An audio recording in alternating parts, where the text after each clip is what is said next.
So we are ready to start with the first lesson.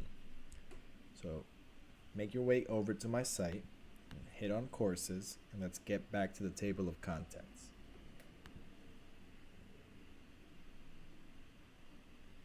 So we're going to move on to HTML1, getting started, where there are a new option of a PDF, which is going to be the same as what's in the resources file of our glitch template. And you can use either or. Let's just take a look to see how it works. When you hit PDF, it's going to open up a file that's going to have all the instructions for that assignment. In this case, there's a link here which is going to take you to the homepage of Glitch, and if you are signed in or not, you can start a new project and start the instructions right then and there. I would suggest that you sign in so you can save your work, but this is a kind of a good way to get there. You'll see that when you click it, it's going to close out your PDF. You can always find it back in the site.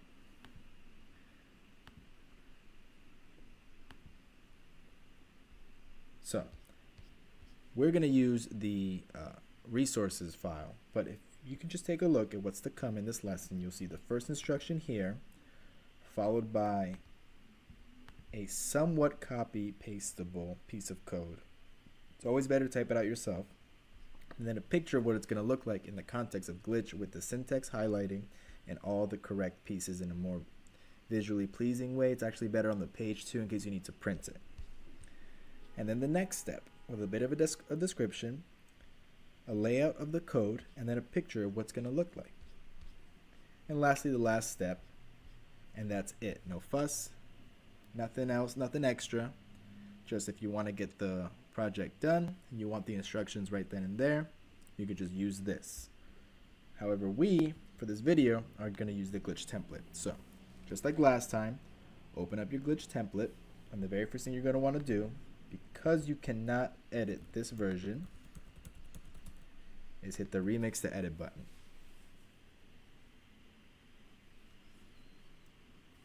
And we're set. So this is activity 1, getting started. In a previous video, you can see me go through all the different tags and all the different pieces of code that we're going to write for this project. But for this one, we're just going to get into the activity. So if you want to see this video, all you got to do is hit this button right here, Lesson 1 tutorial video, in your file. This one is the one you're currently watching. And then the PDF instructions is what we looked at before. So let's get started now with the activity. This piece of information is just about setting up your project.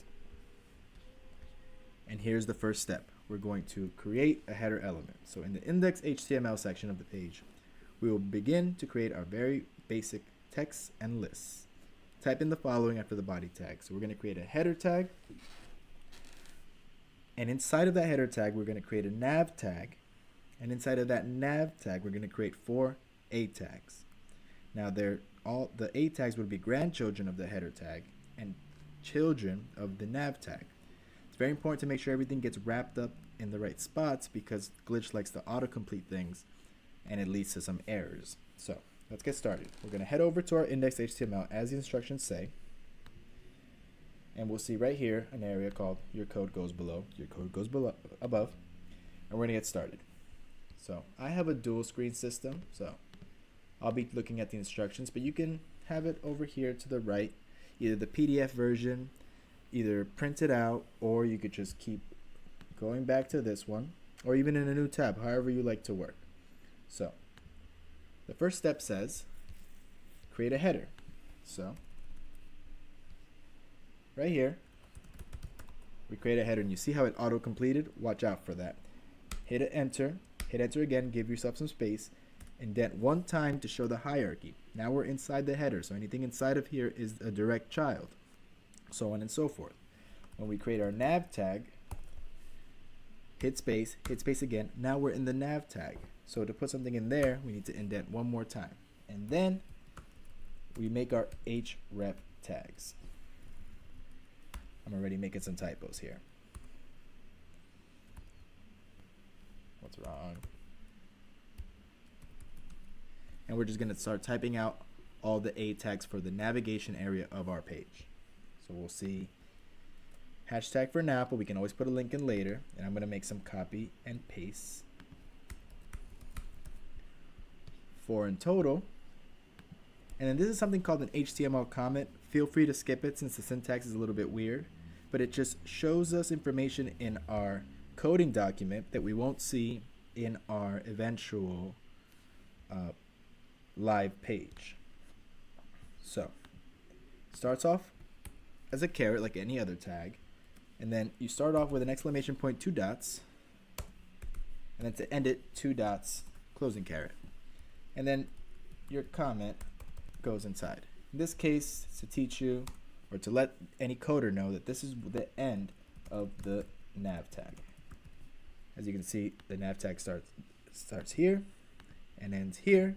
And this comment just lets you know that. And we're on to step 2. After typing the header part, begin writing more content for the web page. We're going to create a section, and it has an H2 tag, which we haven't seen before, and an LI and a P tag. So let's get started with this one. So now we've created our header tag. Our header tag is done. We're going to create a section tag. And you see it auto-completed. So we're going inside, space 1, space twice, indent, H2. And inside of that, we're actually going to put some values. Now, here's a tricky part. I've seen people get messed up here and there. H2 is a direct child of a section. But we are not putting anything inside of H2 anymore. We're done with that tag. We're going to create a new tag right here, UL, which stands for Unordered List, and that has the same properties, or not the same properties, but the same hierarchy placement as the H2 tag. Almost like they're twins. In this case, we call them siblings. So in this case, the A tag is a 1, 2 grandchild. Grandparent, parent, grandchild, because they're inside of each other. But in this case, we have one parent and then one single element in H2 and another equally important single element called the UL on the same line pretty much. This one would not be indented in there. That's just a little bit of styling. You'll get used to that as you go along. However, now we're going to create something inside the UL tag, and it is the LI tag. Bit of some definitions. We have our section tag, which is just a place to put our information. Our H2 tag, which stands for heading 2, the second largest kind of heading. And then a UL, which stands for unordered list, and an LI, which stands for list item. So we're going to create some list items here. And inside of that, we are embedding a P tag. Now, I don't like the syntax for glitch, so just take it from me that this is not always the way it's done. I hardly ever embed a P tag inside of an LI tag, but those are the instructions, and that's what we're going to do. So we'll see Android phones, and then a P tag inside, description of Android phones. Code editors don't seem to have spell check, so just get used to that. And I'm actually going to copy and paste this 3 times. So we have 3 list items, each with a paragraph inside. And already, our code is starting to get a little unruly. I'm going to bring this back so it's even with the other LI tag above it. And this one too seems to be the only one that's changed, so we're good there. So now we have one big old unordered list. And then 1 list item, 2 list items, 3 list items, and 1 P tag inside the first list item, another P tag inside the second list item, and a third with the third. That closes out our last list item, closes out our unordered list, and closes out our section tag. That's the end of the second step.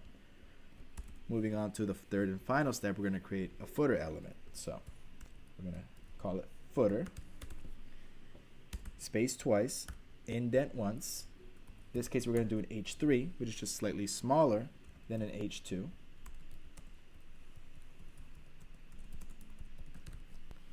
And looks like we're creating the same thing we had above again.